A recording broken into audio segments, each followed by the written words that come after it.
Insecurity can drain or gnaw away at your confidence, even destroy it. Many suffer from self-doubt, either at certain times in their lives, for a while, or more frequently over a longer time period. It's common throughout society. In the past 3 films, we've already seen how your parents fuck you up, followed by school, workmates, friends, and lovers. The social conditioning of monkey do what monkey see. You learn to respond to emotional disappointment by utilising the strategy of avoidance, making excuses, blaming others, resorting to minimisation, etc., etc. As society has got easier, softer, this has led to the culture of entitlement. Robust examination and discussion is avoided, discouraged. Some fall into the trap of learnt helplessness, perhaps using some mental health tag as a convenient justification for their inability. It's all an unbelievable mess, a shambles. But it's quickly normalised, like the 5 monkeys and a banana in the cage, and therefore it's all blandly accepted as part of life as if chiselled in stone, which it's not, because you can change. Insecurity is an offshoot or consequence of this mass car wreck. The self-orientated psychology, what we call selfishness, is inherently problematic and dysfunctional. It's me first. It's me against you, or us against them. You feel you're not good enough based on past knockbacks and comparison to others. This perception of yourself is going to be a warped version of reality simply because you've either sold yourself short or, conversely, pumped yourself up so as to cover up the insecurity. If you stop for a second or two and think about this is an insecure strategy. Indeed, it's borderline insanity. Just as success leads to more success, the anxiety from disappointment and loss will accumulate, building up into self-doubt or insecurity. It then becomes a burden, a hurdle or obstacle that will definitely threaten or hinder any attempt at transformation if ignored or avoided. Insecurity is like a ball and chain, shackled to your ankle, which you drag around, and it's a heavy burden. This can all be confusing, or a distracting sideshow or drama. So, as usual, we need to understand it and clearly see it for what it is. It's not going to go away on its own. We need to untangle a mess. Unlearning is a crucial part of learning. There's a very real danger of failure if you merely attempt to add or bolt on a bit of new learning to how you already are. If your existing foundations are weak or wobbly, insecure, then anything you build on this platform will be extremely susceptible to collapse. In fact, it's a silly idea that only idiots would suggest, but, amazingly, this is exactly what happens. A lot of people are quick to offer advice about how to deal with insecurity, whether it be so-called experts or well-meaning friends. Some of it might be worth listening to, but the majority of this counselling is contradictory, backward, or just plain wrong. This is especially true if your aim is to significantly shift towards a much better way of being. Usually those dishing out the advice are as screwed up as everybody else, so they're not the best place to be suggesting anything, and they certainly don't see a clear path ahead as we do. One of the reasons so many people suffer from insecurity is because they pretend. They might pretend to be better looking than they actually are, slapping on excessive amounts of makeup, buying fashionable clothing, or using Instagram filters to boost how their photos appear. They might pretend they're popular by accumulating lots of social media contacts and followers, when the truth is that they're often lonely. Or a person might live beyond their means, spending money that they haven't yet earned on buying flashy material possessions to boost the appearance of being successful. It's a sham, a con, delusional. Everyone's heard of the expression fake it till you make it. Sadly, plenty follow this dubious strategy, throwing out all kinds of misleading, hyped-up impressions in the vain hope that it'll fool others. But it's based on bullshit and, Sooner or later, reality will prevail, and the consequences of being deceptive will kick in. Knock-on effects happen, as illustrated by this Newton's cradle.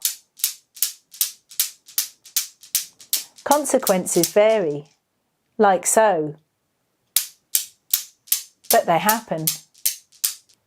When you stoop down, resorting to bullshit, this has an impact on your own psychology.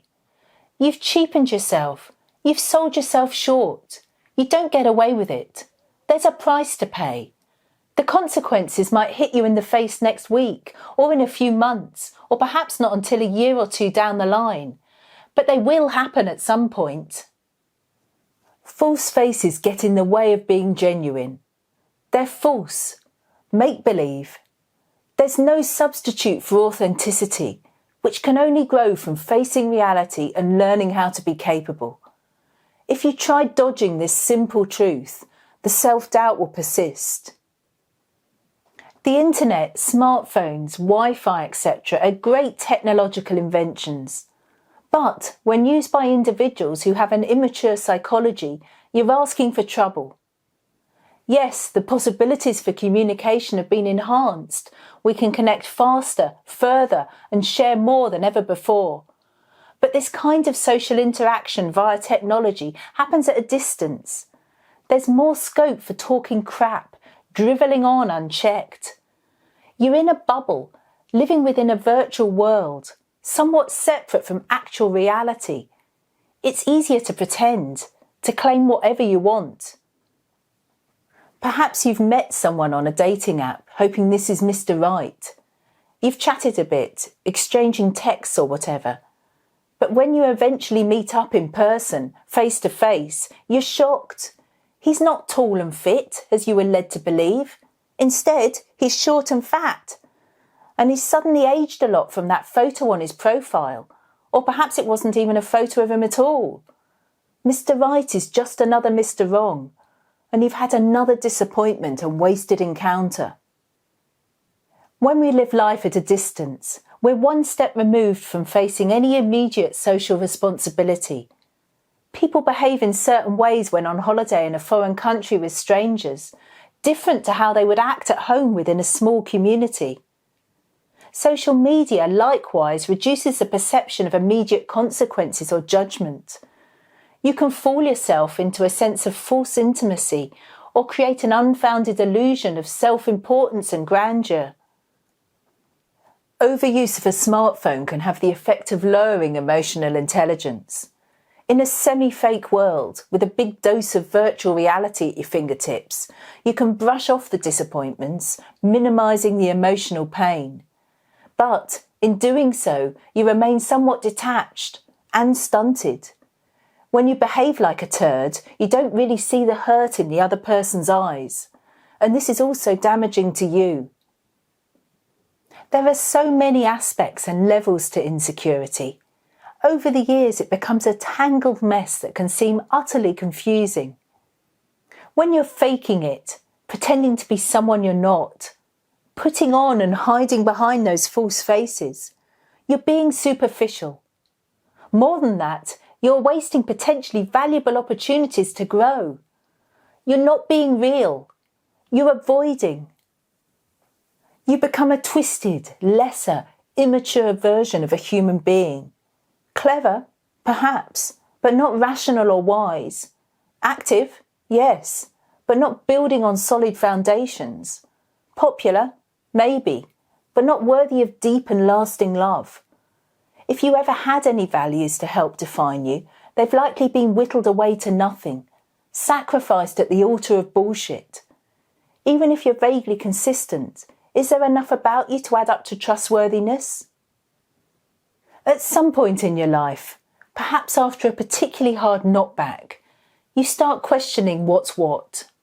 You wonder what it's all about, why it's gone skew-whiff. You vaguely realise that you probably need to change. This might be in the form of wanting to be more confident, or it might go deeper with you grasping the need for greater meaning and purpose. So far, so good.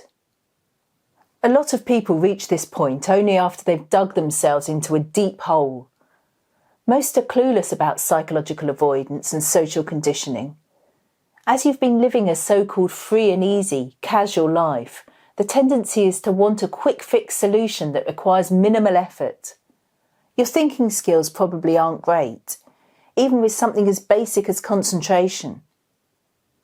You'll immediately be confronted by two major hurdles or minefields. I say minefields, which conjures up the horrendous prospect of loss of limbs or death, because it can easily be finito, game over, before you've barely begun. First, you'll need a reliable source of help and knowledge, something easier said than found, because it's usually the case of the blind leading the blind, or, to be slightly generous, the partially sighted leading the partially sighted. But, in your case, you found us as you're watching this film, so we can move on. Second, you have to fully accept that there's no quick fix or magic wand. You need to knuckle down, be willing to push and stretch your mind so as to finally get your brain in gear, rather than it being in neutral, as in following the crowd like sheep, or even in reverse, as slid backwards. We're about to look at the first of our 16 key factors in the next film, one of the tools for capability that will enable you to change. But first, we've had to spend this film, and the 3 previous ones, outlining your current mentality. This is your starting point. You fucked up. Forget that bullshit that you're taught to say at interviews if you're in your early 20s. I'm a blank page. You're not. You're fucked up.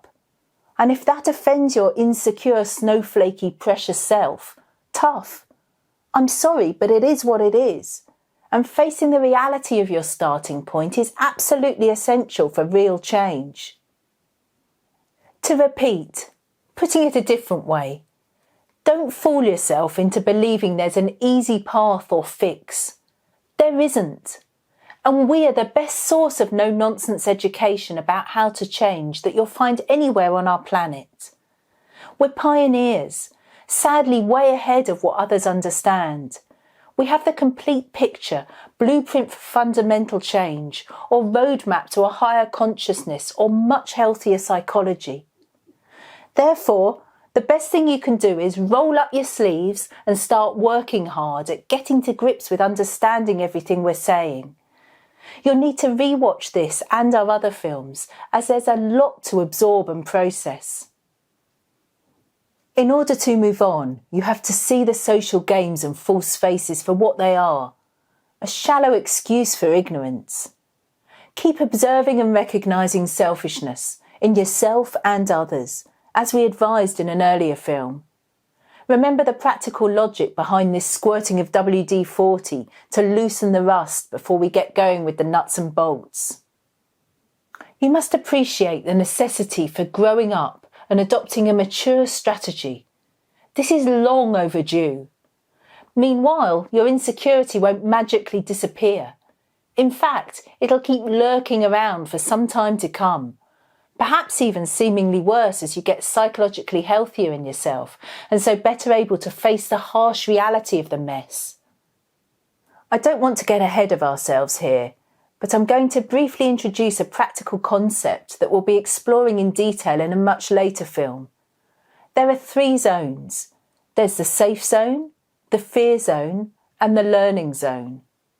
Obviously, it's best to operate from the learning zone, but that's easier said than done.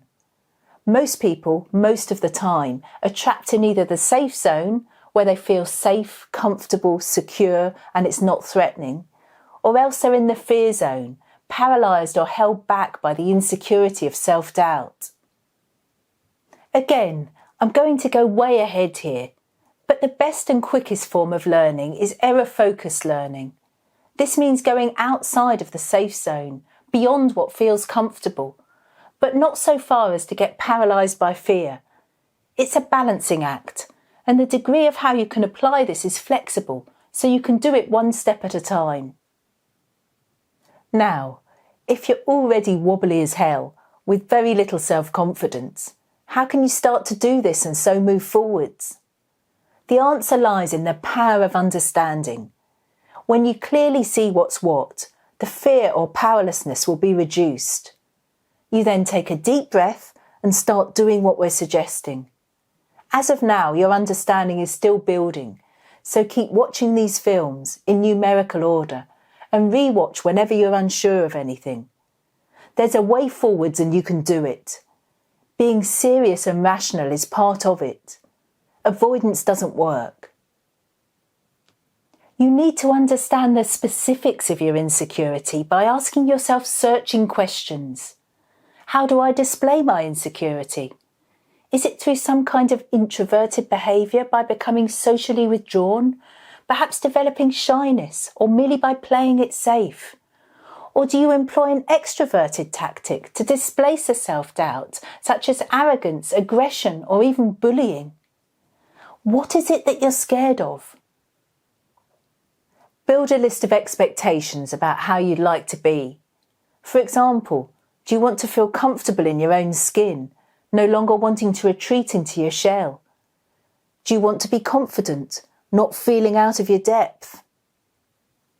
Asking these questions and building more awareness from the answers won't actually change anything in itself. But staying in the darkness won't get you anywhere. The first step is to become self-aware. The way to then achieve increasing levels of confidence is twofold. First, our 16 key factors will provide you with the tools for becoming capable. Learn to utilise all of them, rather than cherry-picking the ones that initially seem appealing. Then you'll gain respect from others and become more loving and lovable. Second, by seriously getting to grips with the avoidance syndrome, understanding why it's been built up, then letting it go, you'll move away from the dysfunctional world and all the insecurity that it automatically produces. If you unlearn, as well as learn a different way, the resulting shift in psychology will take you further and further away from the self-doubt. You'll no longer have to put on those insincere false faces, because you'll finally have discovered a way to be yourself, to be genuine, building integrity step by step. In the end, you won't even have to bother about confidence, because real confidence is nothing more than being capable. Putting it another way, when you're suffering from insecurity, you want and even search for confidence, because that's what it seems like you're lacking. But when you're capable, you don't even think about being confident. You just do what you're doing. And that nicely leads us on to the topic of our next film, the search for meaning and purpose.